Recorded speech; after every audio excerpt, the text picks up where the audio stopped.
మీ favourite serials ఇప్పుడు టీవీకి ముందే సన్ నెక్స్ట్ యాప్ లో మస్తుగా అందరికి ముందే చూడండి. ఇప్పుడు సన్ నెక్స్ట్ యాప్ ని డౌన్లోడ్ చేసి సబ్స్క్రైబ్ అవ్వండి.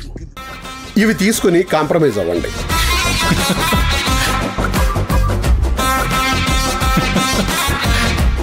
నేను గట్టిగా బెదిరిస్తేనే కాంప్రమైజ్కి వచ్చారు. నువ్వు మినిస్టర్వా?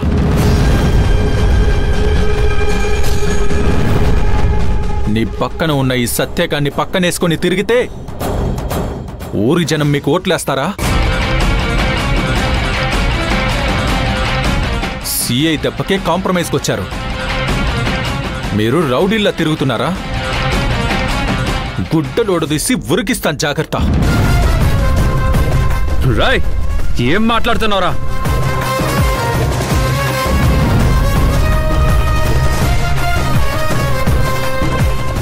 ఆల్రెడీ ఒక కేసులో ఇరుక్కున్నావు.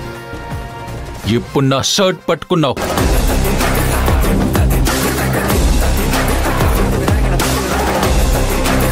వచ్చిన పని అయిపోయింది మంజు, ఇక వెళ్దాం పద.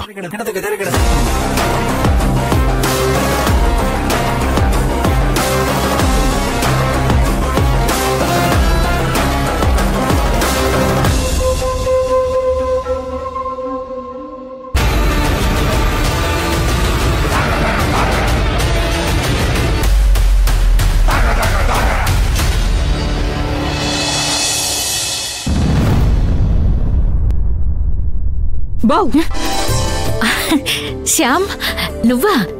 ఏంటంతలా భయపెట్టావు? నువ్వింతగా భయపడిపోతావని నేను అనుకోలేదు. ఏంటక్కా చిన్నపిల్లలా వణికిపోతున్నావు? సడన్ గా భయపెడితే ఎవ్వరైనా భయపడతారు. అవును, నువ్వెప్పుడొచ్చావు ఫారెన్ నుండి? 2 days అవుతుంది. 2 days అయితే ఇప్పుడా వచ్చేది? రా కూర్చో. ఏంటి స్పెషల్ న్యూస్? మంచి జాబ్ తెచ్చుకున్నావు. ఇక మంచి అబ్బాయిని చూసి పెళ్లి చేసేసుకో. పెళ్ళా? అవును, అన్ని విధాలా సెటిల్ అయ్యావు. ఇంకా పెళ్లి చేసుకుంటే ఒక పని అయిపోతుంది. నేను నా పెళ్లి గురించి నీతో చెప్పించుకోవడానికి రాలేదక్కా. నీకే అమ్మా నాన్న ఒక మంచి మ్యాచ్ చూశారు. మ్యాచ్ మంచిదే అయినా మనసు బాలేనప్పుడు దాని గురించి ఆలోచించడం కూడా వేస్టే. ఇప్పుడు ఆలోచించకపోతే ఇంకెప్పుడు ఆలోచిస్తావక్కా? నువ్వు పెళ్లి చేసుకుని ఒక ఇంటివాడివవ్వాలి. అమ్మాయి తరపు వాళ్ళు ఫోటో పంపించారు, చూడు నాన్నా. అక్క, అమ్మాయి ఫోటో చూపించమంది. అబ్బాయి ప్రొఫెసర్, అమ్మాయి సాఫ్ట్వేర్ అంట. మంచి ఫ్యామిలీ అంట. మంచి ఫ్యామిలీయే కావచ్చు. చేసుకోవాలనే ఆలోచన నాకిప్పుడు లేదు. ముందు ఫోటో చూడక్కా.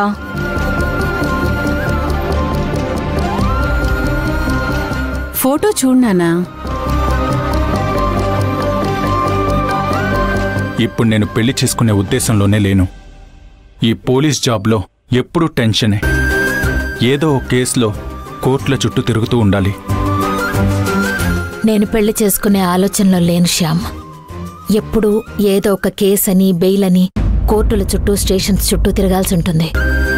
అమ్మాయి సాఫ్ట్వేర్ అంట. అబ్బాయి ఐఐటి కాలేజ్లో ప్రొఫెసర్ అక్కా. నీ ఫోటో కూడా నచ్చిందా అమ్మాయికి? అవును, ఫోటో చూసి నువ్వంటే ఇష్టమని చెప్పేశాడు. ఇక నువ్వు గ్రీన్ సిగ్నల్ ఇవ్వు, అంతే. ఇక పీపీపీ డుమ్ డుమ్ డుమ్. నాకిప్పట్లో పెళ్ళొద్దు. ఎప్పటికీ ఒంటరిగానే ఉంటావా? కాలమే నిర్ణయించాలి. కాలం నిర్ణయించింది కాబట్టే మనం కళ్యాణం గురించి మాట్లాడుకుంటున్నాం. సారీ అమ్మా. సారీ కాదక్కా, కొండంత ఆశతో అమ్మా నాన్న నన్ను ఇక్కడికి పంపించారు. నువ్వేమో సారీ చెప్తున్నావు. కనీసం అబ్బాయి ఎలా ఉన్నాడనేది కూడా ఫోటో చూడొచ్చు కదా. ఫోటో చూసినా, పర్సనల్గా చూసినా నాకు పెళ్ళొద్దమ్మా. చిన్నదానివే అయినా రిక్వెస్ట్ చేసి చెప్తున్నాను. ఈ పెళ్లి మ్యాటర్ నా దగ్గర తేవద్దు ప్లీజ్. ఉండు, నీకు మంచి కాఫీ తీసుకొస్తాను. అమ్మా, దయచేసి చెప్తున్నాను, పెళ్లి ప్రస్తావన దయచేసి ఇంకొకసారి నా దగ్గర తీసుకురాకు.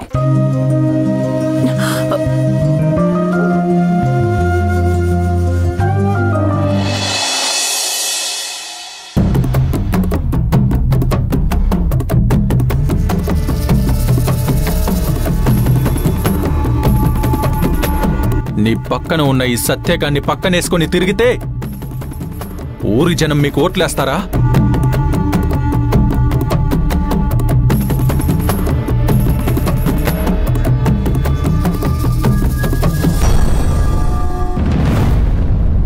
సత్య గారు, ఇంకా సిఐ అన్న మాటల గురించి ఆలోచిస్తున్నారా? కాదు, నీ గురించి ఆలోచిస్తున్నాను. నా గురించా?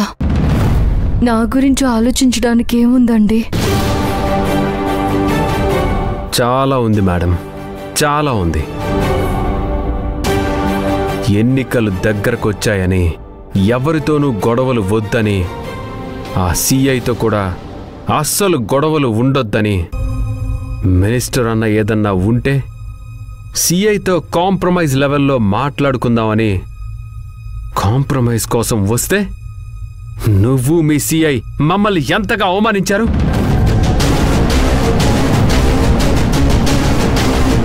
నేను మిమ్మల్ని అవమానించానా?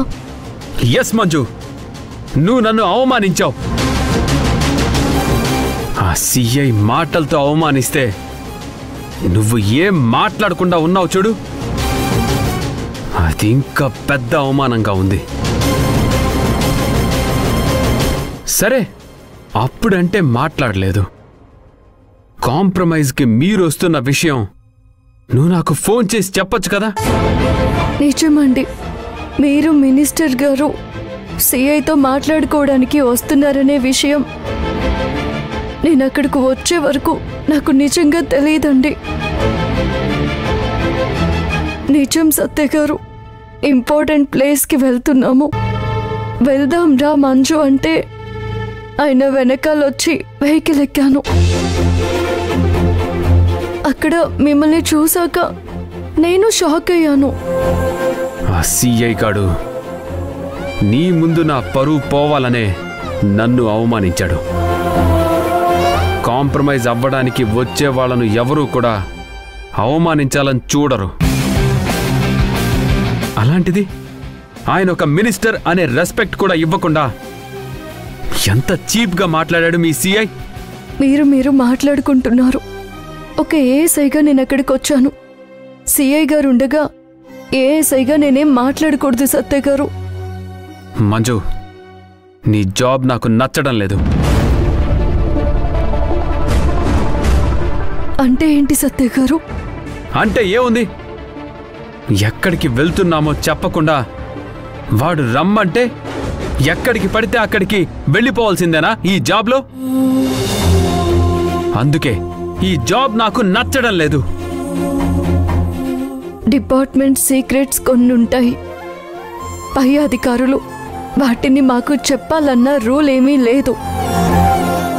నీ జాబ్ ఏంటో ముందు తెలుసుకో. అలా కూడా తెలియకపోతే రైట్ టు ఇన్ఫర్మేషన్ యాక్ట్ నుంచి తెలుసుకో. ఆమె సిన్సియర్ ఆఫీసర్ అని మెడలో బోర్డులేసుకుని నీ పై అధికారులు నీ మీద ఇలాగే పెత్తనం చేస్తారు.